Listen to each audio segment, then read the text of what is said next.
of Violet and Theodore, who meet and change each other's lives forever. As they struggle with the emotional and physical scars from their past, they discover that even the smallest places and moments can mean something.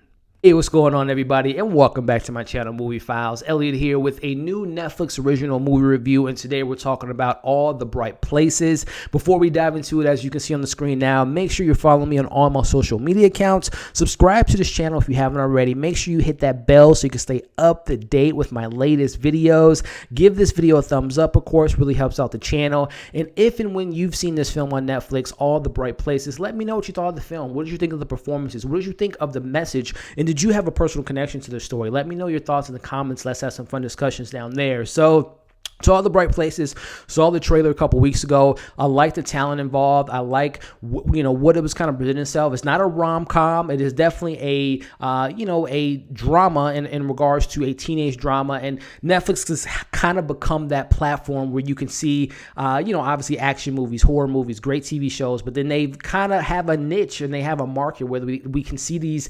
dramatic films, especially in a teenage vein in regards to those YA type of IPs. And this film is, of course, based on a 2015 novel. And I didn't expect to be as emotional connected to this film as I was. Starting off with some of the positives, I think that bodes well to the storytelling as well as the performances. We do have Elle Fanning, who I've been a fan of. I remember the very first time, and she's been working just as long as her older sister, Dakota Fanning. But I remember the first time I saw her was in Super 8 in 2011. And I thought that, man, this family has such talented people because she is just a fantastic actress. And I've been following her career ever since. And, she has this warmth to her in this role as Violet, who, starts off in the movie in a very dark place. She has a tragedy that happens to her family, and that's where she meets Theodore's character. And I just love the performance that we see from Dakota Fanning, Elle Fanning, and how the progression where she starts here at the beginning of the movie, at kind of a dark hole, and how Theodore was able to get her out of that hole, and where she ends in the movie. I thought that she really portrayed that arc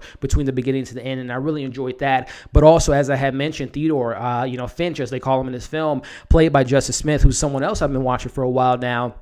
Most recently, seeing him in films. This is a very different approach, or a different role that I've never seen Justice Smith in. I normally see him in a Jurassic World, Fallen Kingdom, or Pikachu, Detective Pikachu, and I've seen him play those roles, but I've never seen him dive into this side of his acting. And man, he really did a good job. This film, without giving too much away, definitely dives into mental health and depression. And I think we all deal with some type of mental health. And I don't want to make this a long conversation, but I think films like this is what I love about films like this, is that it brings up these conversations. I think that everyone deals with depression. I deal with depression. I'm pretty sure you all do too. And I like how they portrayed that within Theodore. You see him helping Elle Fanning's character out as she's going through this depression in her life after she has this tragedy that happens to her family.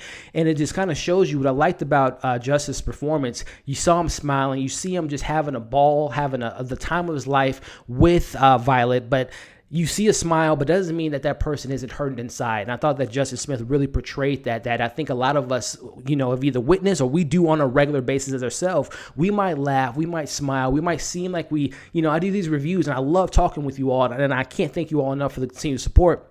But once these cameras go off, I have my everyday life, and not all of that stuff outside of life is always, happy and all that stuff. So I really enjoyed the performance by Justice Smith in portraying that even though we might be seeming like we're in a good place, we might say that we're fine, but there's still stuff that, that we might not have and might not be able to express to others around us. And I really like that message in this film kind of portrayed that, because there was I thought this movie was going one way, but it went completely somewhere else. And I really appreciate that kind of that storytelling and how the film was able to balance that.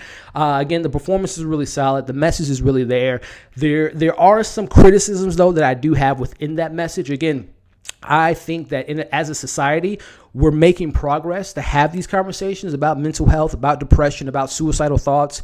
But then, there are things that I thought this film didn't execute as well as I would have liked it, especially with our two main characters, Violet and Theodore. We start the film off with Violet being in her dark depression spot and how Theodore was able to help her out. But I would have liked to have dove more into Violet's grieving process and how she went through that and what that meant to her and that relationship that she had with that person, what her parents went through that. And I thought the film kind of didn't really put a light on that. I would have liked to spend more time in that.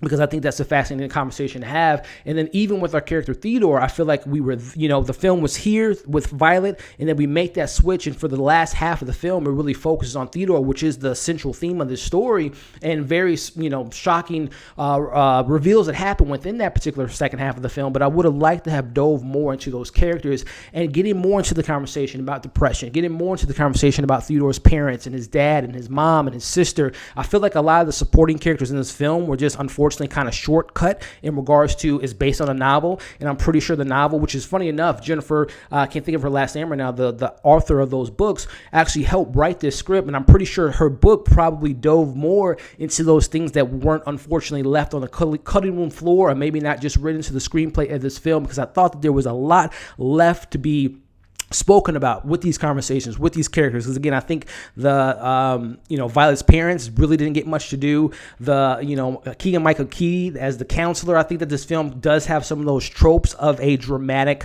teenage movie where you have the kind of funny counselor, the guidance counselor for Theodore. You have the parents that have those one or two speeches that's supposed to kind of be riveting and kind of put the kid in a certain mindset. You have the sister that's supposed to be there for her brother. I just feel like a lot of the supporting characters were just kind of there and didn't really have much to add to the conversation. And that's kind of unfortunate. But, at the end of the day, again, I do applaud this movie for giving the conversation to the audience. Again, depression, mental health, things of that nature are things that we need to discuss on a regular basis, because again, as this film highlights, you might see someone having the best time in their life, but what's really going on inside of them and how do you break that barrier? I thought that Theodore did a really good job of inserting himself into Violet's life. He saw that she was going through something. He was there for her, and she tried to do the same for him, but she wasn't able to break that barrier. So again, I applaud this film for what it did. I just wish that the execution for some of those conversations were done a little bit better. I wish the supporting characters were a little bit more developed, and I also wish that we had spent more time with Violet, with Theodore, within their individual storylines. But all in all, this film definitely kind of surpassed my expectations, because we all know kind of what Netflix does.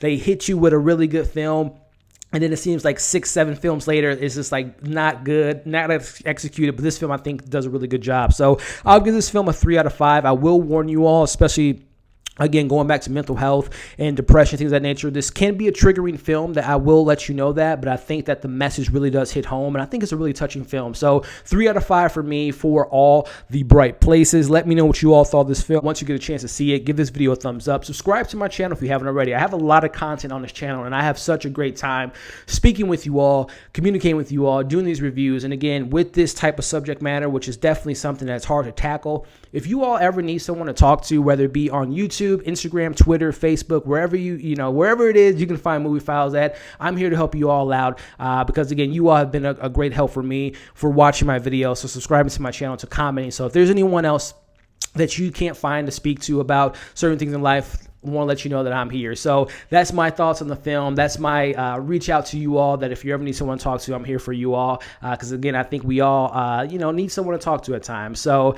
there you have it, guys. Like, share, comment, subscribe, as well as check out all my other content on my channel now. Invisible Man, Emma Period, Knives Out giveaway. I have The Lodge out, and I have Onward. I'm going to be seeing that pretty soon. So again, thank you all for watching this review, and we'll see you all on the next video.